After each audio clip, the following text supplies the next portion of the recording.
So మరి అలా ఆలోచిస్తే ఇప్పుడు మన ఎడ్యుకేషన్ సిస్టమ్ గురించి వస్తే, సో ఎప్పుడో పురాతన కాలంలో డిజైన్ చేసిన ఎడ్యుకేషన్ సిస్టంలోనే ఇప్పటికీ మన పిల్లలు కూడా చదువుకుంటూ ఉన్నారు. సో దీన్ని మార్చాల్సిన పాలసీస్ ఇంకా ఇంప్లిమెంటేషన్లో ఉన్నాయా? ఇంకా రాబోతుందా? ఇంకా ఫ్యూచర్లో ఏమన్నా రాబోతుందా? ఎడ్యుకేషన్ సిస్టమ్ అన్నారు కాబట్టి చెప్తున్నాను. 1854 ఉడ్స్ డిస్పాచ్ అని చెప్పేసి ఆ ఎడ్యుకేషన్ సిస్టమ్ని మనం ఫాలో అవుతున్నాం. ఓకే. దాని తర్వాత 1968లో నేషనల్ ఎడ్యుకేషన్ పాలసీ వచ్చింది. దాన్ని రీప్లేస్ చేస్తూ 1986 ఎడ్యుకేషన్ పాలసీ వచ్చింది.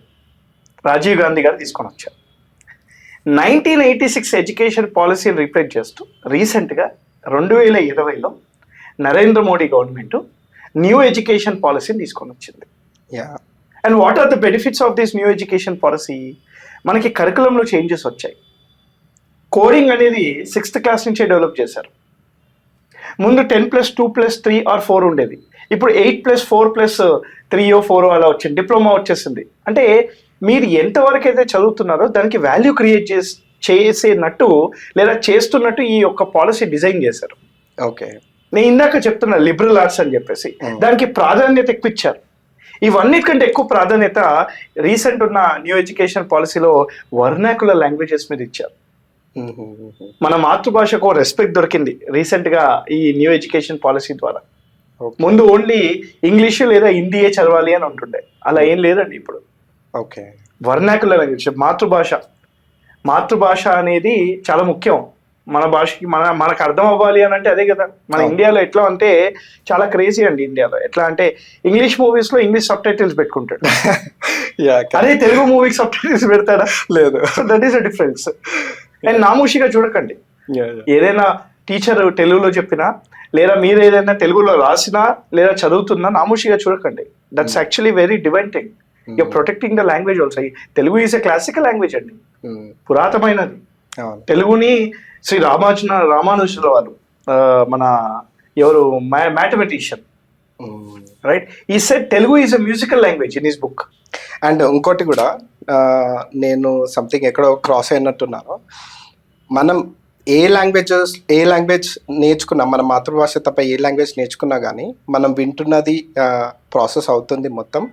మన ఆటోమేటిక్గా మన మదర్ టంగ్లోకి ట్రాన్స్లేట్ అయిపోయి మాత్రమే మనం బ్రెయిన్ ఫీడ్ తీసుకుంటా ఉంటుందంట. కరెక్ట్. అందుకే తెలుగు ఇంగ్లీష్ వచ్చింది. అందుకే కదా మనం తెలుగులో ఇంగ్లీష్లో రాసి మెసేజ్ చేస్తున్నాం. ఎగ్జాక్ట్లీ.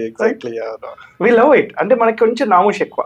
ఓకే. అంటే ఈ సాఫ్ట్వేర్ ఇండస్ట్రీ ఈ యొక్క యుగంలో, టెక్నాలజీ యుగంలో ఈ పిల్లలకు కానీ వీళ్ళకి అర్థం కాదు ఏంటి అంటే మాతృభాష యొక్క గొప్పతనం ఏంటో. ఇందాక చెప్తూ ఉన్నాను కదా నేను, శ్రీ శ్రీనివాస రామానుజన్ గారు ఈ said Telugu is a musical language in his book. Telugu is a musical language అని అన్నారు. చాలా గొప్ప భాష మంది. ఓకే. అండ్ ఇందాక పాలసీ గురించి మాట్లాడుకున్నామనే.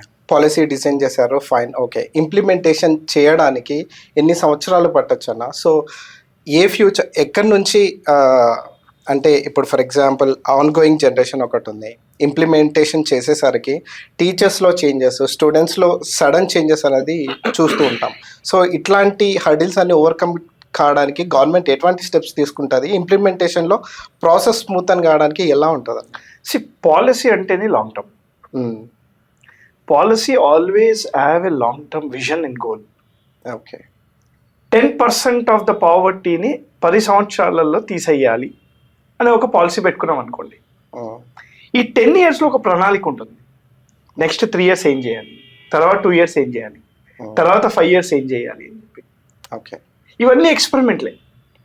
ఈ ఎక్స్పెరిమెంట్లలో పాలసీ యొక్క గొప్పతనం ఏంటంటే పాలసీలో చేంజెస్ చేసుకోవచ్చు. That is very thanks to our constitution.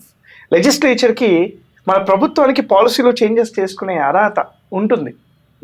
మీరు అన్న చేంజింగ్ సినారియో ప్రకారంగా పాలసీలో కూడా చేంజెస్ చేసుకోవచ్చు. ఓకే. సో ఇప్పుడు ఏదైతే ఎడ్యుకేషన్ పాలసీ ఉందో ఇప్పుడు నెక్స్ట్ 2 decades 3 decades దృష్టిలో పెట్టుకునే చేస్తారు. 1986లో అప్పుడు ఆ పాలసీ ఉంది కాబట్టి మీరు నేను ఇలా ఉన్నాం. We are able to adapt the technology even now. Okay. ఇప్పుడు టెక్నాలజీ అనేది ఎంత ఫాస్ట్గా వెళ్తుంది సార్. ముందు ఆల్మోస్ట్ ఒక 5 yearsకి చేంజ్ అయ్యేది, ఇప్పుడు నేను అంటున్నాను 1 monthకి చేంజ్ అవుతుంది. ఓకే. ఎవ్రీ మంత్కి కొత్త టెక్నాలజీ వస్తుంది. ఓకే. మరి ఇంత ఫాస్ట్గా అడాప్ట్ చేసుకోవాలి అని అంటే అది మనకి సాధ్యం ఎలా అయింది? 1986 పాలసీ వల్లనే కదా. యాహ్! యాహ్! సో ఇప్పుడు 2020 పాలసీ కూడా అలానే డిజైన్ చేయబడింది. క్రిటికల్ థింకింగ్ అనేది చాలా important. Yeah! Critical thinking is part of the new education policy 2020. Okay.